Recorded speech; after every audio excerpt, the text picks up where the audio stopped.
estimate. And I've said several weeks ago that the biggest problem we have on the upstream side, and Ben may confirm this, is actually in relation to cost and not revenue, right? So what you need to do is a full, proper cost auditing. And when it comes to cost auditing, there are companies out there that are better suited to doing that than what SML proposes to do. Similar thing on the mining, where what you want to do really is more a detailed transfer pricing auditing on some of the bulk minerals. All right. Thank you, Doc. Let me also bring in Ben Boache, Executive Director, Africa Center for Energy Policy. You know, when you start reading the Jubilee Houses or the executive's white paper, it says, these are the findings. These are the findings delivered by KPMG. Don't tell us what the findings are. Give us the report. Let us see the report. Then we can deduce what the findings are. But having taken stock of the white paper, and shortly we shall also get to the response of SML, which is, you know, claiming that, well, on the back of this, we are moving on and all of that. Before we get there, what is your appreciation of this white paper as delivered by the presidency? Thanks, Ben, and thanks for the earlier comments by Theo. I mean, there are two parts of me. There's one part that says, we don't really need this report. And there's one part that says, at least for the capacity of KPMG, we want to know the analytical rigor of what they produced so that we can interrogate it. And that is simply because we had indicated to the nation and the president that it was a straightforward matter after the investigation that such a service was needless and it was not serving us any good. We proceeded to do the analysis to show the trend from the historical data of NPA, how petroleum consumption had behaved, and the growth pattern in consumption. And it was clear from that government data, it's not our data, it was NPA, an agency of state's data, that showed that there is no growth in consumption that can be attributed to the transaction between SML and the GRA. We proceeded to use GRA's own data, and it's available. It's available to the Ministry of Finance. They have sharp guys, PhD holders, masters, analytical capacity to be able to examine the data and tell the nation that indeed there is nothing that is attributable to the contract between a GRA and SML. So all we needed was somebody who at least have some background in Excel at the presidency to confirm those numbers and tell the nation that we don't need to spend a dime, a city, engaging KPMG to do any assessment. And that was our position. We had done all the work. And indeed, if you look at some of the recommendations that they are... So are you suggesting that what KPMG did was wasted effort and, of course, wasted taxpayers' money? It was time, just buying time, wasting our time, when the issues were so clear that there was no value add to the whole downstream operations. In fact, when you have flow meters, contact flow meters, already installed, monitored and calibrated by the state, and you just deciding to add electronic seals to be able to confirm those flows, your margin of error rather increases.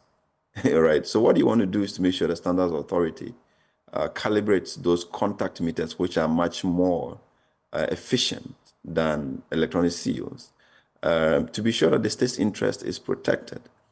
We have Navy, we have GRA Customs, we have NPA, we have BOST, we have national security, even at the depots and all those places.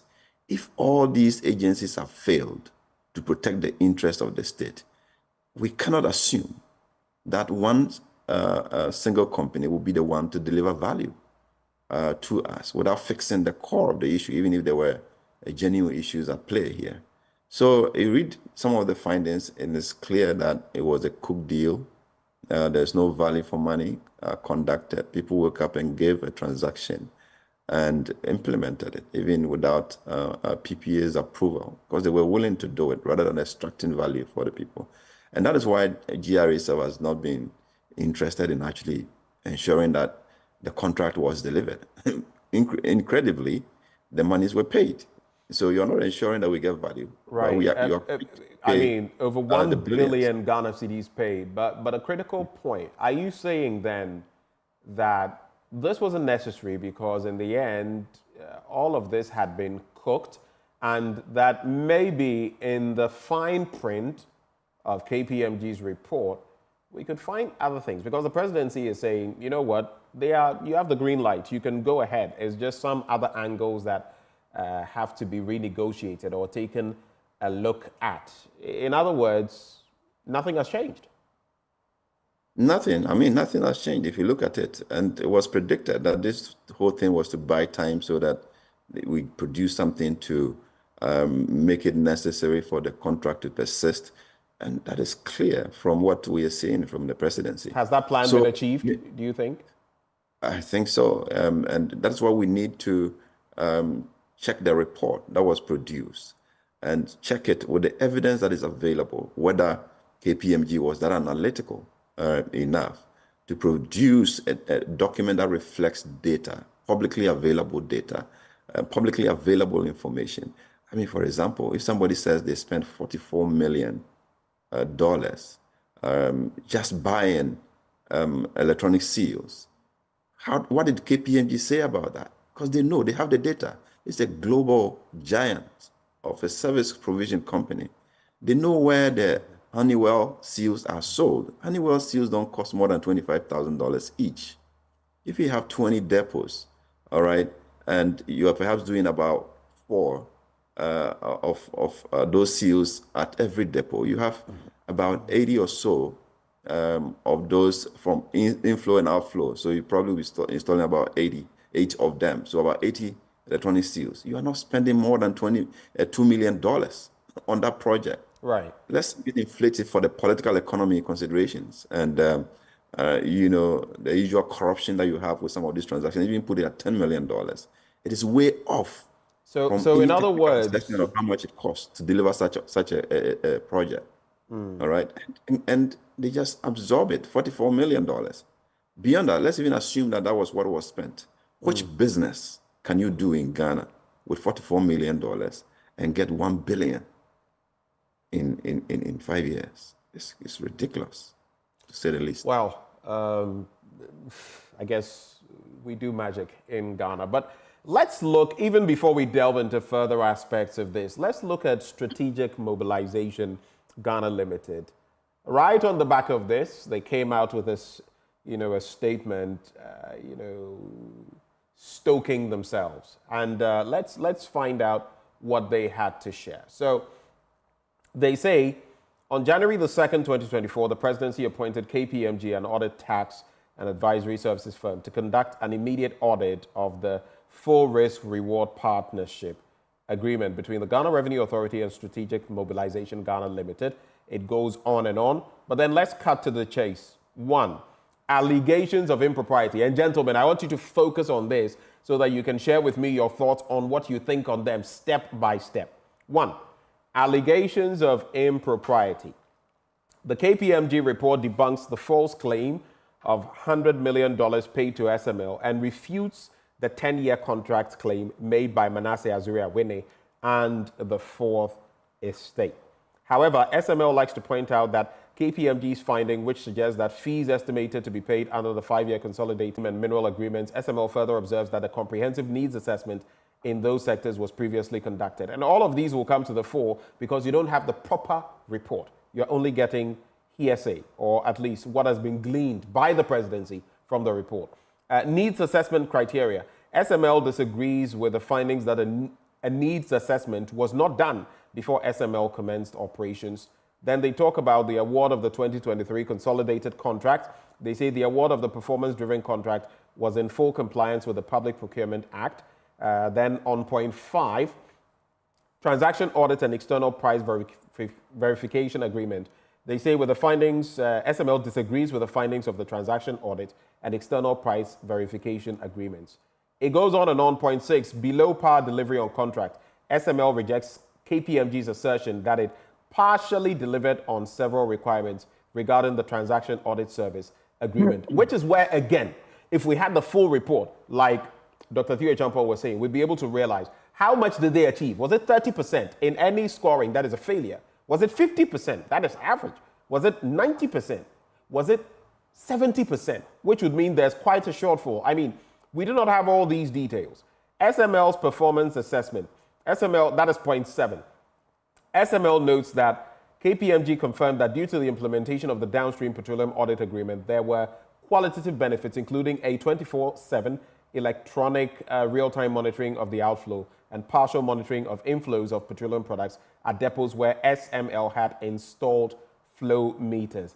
KPMG also confirmed that other important benefits from the SML technology, whatever that technology is, including a deterrent for under-declarations and several levels of reconciliation and validation, prevented revenue losses to the GRA. Point 8 talks about realizing the petroleum volumes and the tax revenue. And then point 9, misleading representation of compensation and pricing. They say SML finds that KPMG's failure to state GRA taxes of 31.5% taken before payment, interest payments of 32% plus the investment repayment made by SML, and other taxes or duties over the period creates a very unbalanced impression of the relationship. I mean, it goes on, but let me bring in my guests on these. I do not know whether you have seen this document.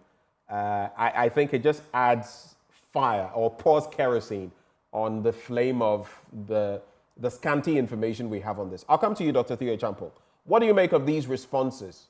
And even where KPMG, what we know, there's a scintilla of information against SML. They come and they say, even that is not right. Your reactions? I don't blame SML. They're defending their corner. But the reality is that they cannot cherry pick and, the information from, for example, the report, and then take the bit that suits them, and then the bit that doesn't suit them, they say, oh no, this one we disagree with it. It's a big document. They go on and on about what they've done and how it's benefited the country, blah, blah, blah. The reality is that even with the KPMG report, it says that in some parts they partially delivered. We don't know how much.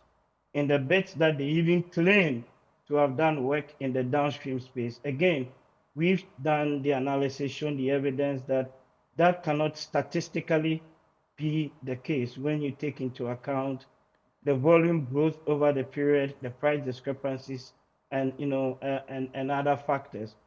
And then again, in the KPMG report and the response to this, in the way forward, the white paper says that the return on investment in total that SML claims to have made is $177.5 million. And there's an important point there. KPMG says that SML did not provide, quote, any supporting document or relevant information to verify this. And it goes to the point Ben was making. How do we know that indeed those monies were actually spent? Let's see the bill of ladings and the documents that were used to import those flow meters, the investments that were made. We need to have the evidence base to support that. And I suspect that the value in there is largely or grossly inflated. And if we have to sit down and interrogate this properly, we probably have to slash it by a substantial amount. But it is very clear to me and to some of my colleagues in civil society that this contract, in my view, is not needed, it's not warranted, and does not add any value whatsoever to the country, especially given that you have other institutional checks and balances, and especially in the upstream oil and gas space.